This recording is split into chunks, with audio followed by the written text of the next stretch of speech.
क्या है ये एथेनॉल? ये एथेनॉल मिक्स हो गई, इसको हिलाओगे तो ये मिक्स हो गया।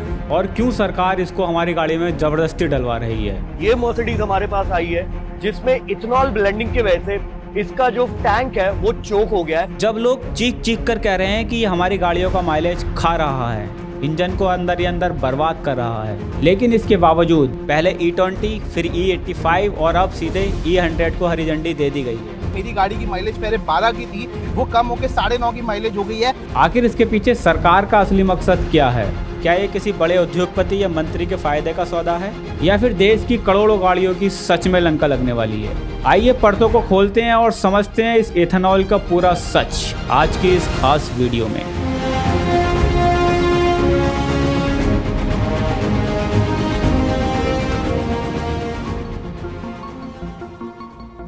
सबसे पहले समझते हैं कि इसका जन्म भारत में कब हुआ। तो ये कोई आज का खेल नहीं है। साल 2003 में भारत सरकार ने एक प्रयोग शुरू किया था पेट्रोल में सिर्फ 5% एथेनॉल मिलाने का। लेकिन आज साल 2026 है और हम E20 को पार कर सीधे E100 की दहलीज पर खड़े हैं। सरकार का दावा है कि इस ग्रीन फ्यूल से प्रदूषण घटेगा और खाड़ी देशों को जाने वाले हमारे अरबों डॉलर बचेंगे। लेकिन सिक्के का दूसरा पहलू काफी डरावना है। ऑटो एक्सपर्ट्स का मानना है कि भारत की 80% गाड़ियां इस एथेनॉल को पचाने के लिए बनी ही नहीं है।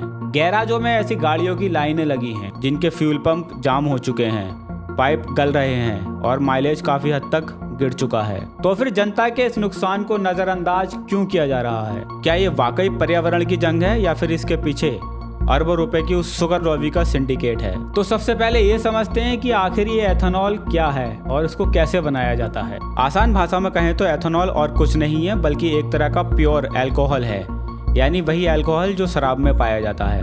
बस फर्क यह है कि इसे पीने के लिए नहीं बल्कि गाड़ियों का ईंधन यानी बायोफ्यूल बनाने के काम में लिया जाता है। अब सवाल यह है कि आखिर इसे बनाया कैसे जाता है? तो इसका तरीका बहुत सिंपल है। हर वो चीज जिसमें शुगर यानी चीनी या फिर स्टार्च होता है उससे एथेनॉल बनाया जाता है। इसलिए गन्ने का रस, मक्का या फिर चावल जैसी फसलों को फैक्ट्रियों में ले जाकर केमिकल प्रोसेस से सड़ाया जाता है।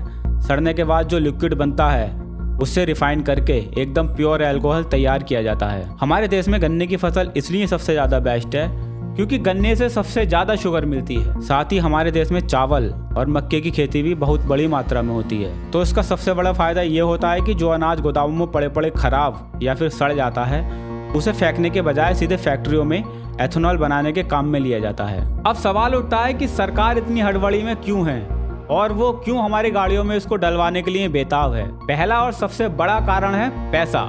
भारत अपनी जरूरत का लगभग 85 से 87% कच्चा तेल दूसरे देशों से खरीदता है, जिसके लिए हमें हर साल लाखों करोड़ों रुपए विदेशी मुद्रा में चुकाने पड़ते हैं। अब अगर पेट्रोल में एथेनॉल मिलाया जाएगा तो उतना पेट्रोल हमको कम खरीदना पड़ेगा, यानी देश के अरबों रुपए बचेंगे और हमारे देश का पैसा हमारे किसान और शुगर मिल के पास ही रहेगा। दूसरा कारण है पर्यावरण। साधारण पेट्रोल जब इंजन में जलता है तो वो बहुत कार्बन छोड़ता है, लेकिन एथेनॉल में ऑक्सीजन ज्यादा होने की वजह से यह पूरी तरह जल जाता है, जिससे गाड़ियों का धुआं और प्रदूषण काफी हद तक कम हो जाता है। और तीसरा कारण है सड़े हुए अनाज का सही इस्तेमाल होना। जैसा कि हमने देखा कि जो अनाज गोदामों में खराब हो रहा था उसे फ्यूल बनाकर सरकार एक तीर से दो निशाने लगा रही है। अब ये भारत में शुरू कब हुआ? तो साल 2003 में जब भाजपा सरकार ने पायलट प्रोजेक्ट के तौर पर पेट्रोल में सिर्फ 5% एथेनॉल मिलाने का फैसला किया था। तब इसे E5 कहा गया। सालों तक ये प्रक्रिया काफी धीमी रही, लेकिन 2014 के बाद इसमें बहुत तेजी देखने को मिली। सरकार ने लक्ष्य रखा था कि साल 2025 और 26 तक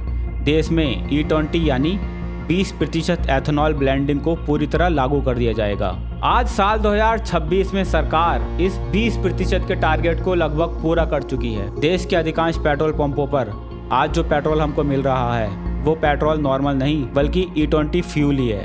मगर खेल यही नहीं रुका, सरकार E20 से बहुत आगे निकल चुकी है। हाल ही में सरकार ने E85 और अब सीधे E100 यानी 100% एथेनॉल से चलने वाली गाड़ियों को हरी झंडी देती है कि 100% इथेनॉल इसके नियम बनकर उसको आज कानूनी रूप से प्रक्रिया देने वाली फाइल पर मैंने साइन की है। सुनने में सरकार का ये प्लान किसी मास्टर स्ट्रोक जैसा दिख रहा है। देश का पैसा बच रहा है, प्रदूषण कम हो रहा है, तो फिर दिक्कत कहाँ है? लोग क्यों इतना हल्ला कर रहे हैं? अब शुरू होता है इस डॉक्यूमेंट्री का सबसे बड़ा खुलासा कि कैसे ये अमृत आपकी गाड़ियों के लिए धीमा जहर बन रहा है। 40 लाख रुपया में गाड़ी मैं खरीदा हूँ, 40 लाख रुपया में। अभी नया गाड़ी है, बर्बाद कर दिया नितिन गडकरी, पूरे देश को बर्बाद कर दिया नितिन गडकरी अकेले अपने बेटा को प्रॉफिट पहुंचाने के लिए। कार्बोरेटर की कंडीशन चेक करो, अब ये रिपेयरिंग नहीं हो सकता, इसका खर्चा होगा, पूरा कार्बोरेटर नया डालना पड़ेगा। उसके अंदर जो जेट होते हैं वो भी पूरे चोको हो चुके हैं। इसमें भी एथेनॉल की पता नहीं क्या मिक्सिंग है। मेरी गाड़ी लिम मोड में चली गई है, मैंने पूरा पंजा दबाया हुआ है गाड़ी का। गाड़ी 2000 आरपीएम से ऊपर नहीं जा रही, 32 की स्पीड पर लॉक है और ईपीसी और इंजन लाइट दोनों ऑन हो गई है मेरी गाड़ी में। तो आइए समझते हैं कि एथेनॉल आपकी गाड़ी को अंदर ही अंदर कैसे खोखला कर रहा है। सबसे बड़ी दिक्कत यह है कि एथेनॉल स्वभाव से हाइग्रोस्कोपिक होता है, यानी कि जो मॉइस्चर को सबसे ज़्यादा अट्रैक्ट करता है, यानी हवा से नमी और पानी को अपनी तरफ खींचता है। जब गाड़ी खड़ी रहती है तो टैंक के अंदर जो पेट्रोल होता है वो पानी से अलग हो जाता है, यानी पानी आपकी गाड़ी के लोहे के पार्ट्स को जंग लगा देता है। लेकिन रुकिए, बात सिर्फ जंग की नहीं है। Automotive research association of India यानी ARAI की एक लैब रिपोर्ट में गाड़ियों के पार्ट्स पर E20 फ्यूल का बाकायदा टेस्ट किया गया। इस टेस्ट के नतीजे काफ़ी चौंकाने वाले थे। रिपोर्ट के मुताबिक गाड़ियों के फ्यूल पाइप और सील में इस्तेमाल होने वाला खास रबर, जिसे NVR या PVC कहते हैं, और इंजन कंपोनेंट्स में लगने वाला प्लास्टिक PA66 नॉर्मल पेट्रोल के मुकाबले इस E20 ईंधन में डालने पर गलने और अपनी ताकत खोने लगते हैं। नतीजा, पुरानी और आम गाड़ियों के यही रबड़ के पाइप और प्लास्टिक के पार्ट्स अंदर ही अंदर गलने लगते हैं। फ्यूल पंप जाम हो जाते हैं, नोजल चौक हो जाते हैं और चलती गाड़ी बीच रास्ते में ही दम तोड़ देती है। दूसरा सबसे बड़ा झटका लगता है आम आदमी की जेब पर, यानी माइलेज का। एक रिपोर्ट्स के अनुसार एथेनॉल में नॉर्मल पेट्रोल के मुकाबले करीब 33% एनर्जी कम होती है। इसका सीधा मतलब यह है कि आपकी गाड़ी को उतनी ही दूरी तय करने के लिए ज़्यादा ईंधन जलाना पड़ेगा। इंडिया टुडे की रिपोर्ट कहती है कि करीब 24,000 मोटर मालिकों ने यह दावा किया है कि E20 फ्यूल से उनकी गाड़ी का माइलेज 15 से 20% कम हो गया, जिसमें 25% लोगों ने कहा है कि उनका माइलेज 20% से भी ज़्यादा गिर गया।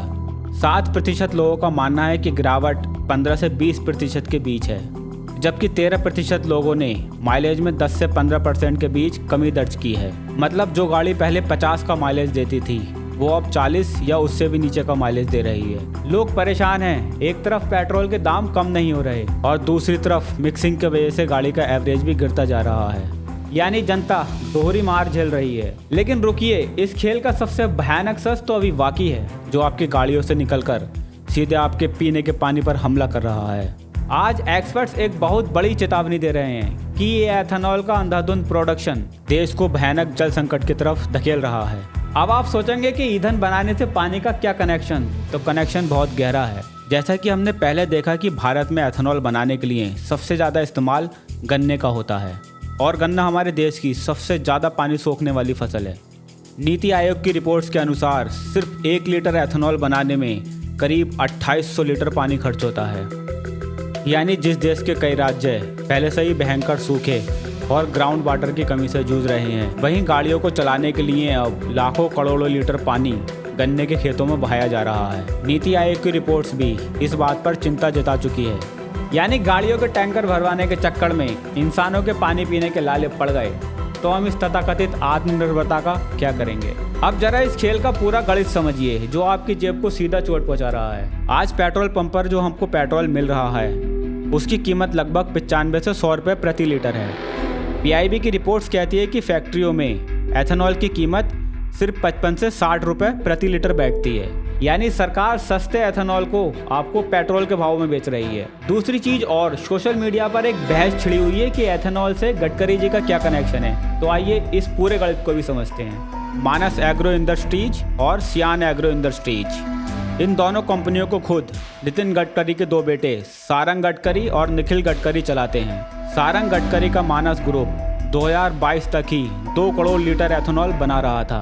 दोनों कंपनियां एथेनॉल उत्पादन और सप्लाई क्षेत्र में बहुत बड़ी हिस्सेदार बन चुकी हैं। साल 2025 में कांग्रेस के राष्ट्रीय प्रवक्ता पवन खेड़ा ने एक प्रेस कॉन्फ्रेंस कर ये आरोप लगाई कि सरकारी नीतियों के कारण सियान एग्रो का रेवेन्यू जून 2024 से लेकर 2025 तक करीब 18 करोड़ से सीधे 523 करोड़ हो गया है। वहीं सोशल मीडिया पर लोगों ने विवाद छेड़ दिया और आरोप लगाए कि कंपनी के शेयर की कीमतों में 2000% से भी अधिक की भारी बढ़ोतरी दर्ज की गई।